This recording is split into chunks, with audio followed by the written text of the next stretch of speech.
Bob Taylor describes his Parkinson's as like an unwanted guest. It was diagnosed in 1998 after his hands stopped working so well. I went into what I can only describe as free fall. I kind of kept digging into the past and wondering what had caused it. 16 years on and his symptoms have developed, and Bob's learnt not to second guess them.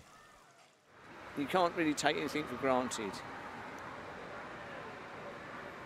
The condition changes day by day, hour by hour, minute by minute, depending on stress, anxiety, whether or not your medication's working. They all play their part. And no 2 days are the same. And no two people with Parkinson's are the same either. Understanding the puzzle posed by neurodegenerative diseases such as Parkinson's and Alzheimer's is a huge challenge, but scientists at the University of Leicester in the UK are hailing what they're calling a turning point.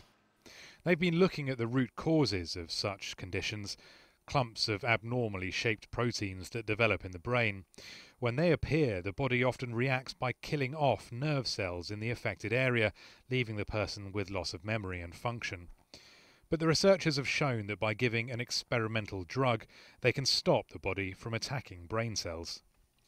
At the moment, this has only been achieved in mice. Human clinical trials are 5 to 10 years off at least, but campaigners are watching closely.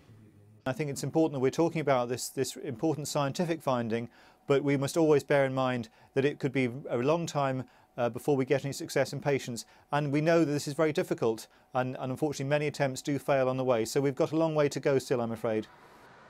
But the news gives hope to many people living with diseases like the one Bob has.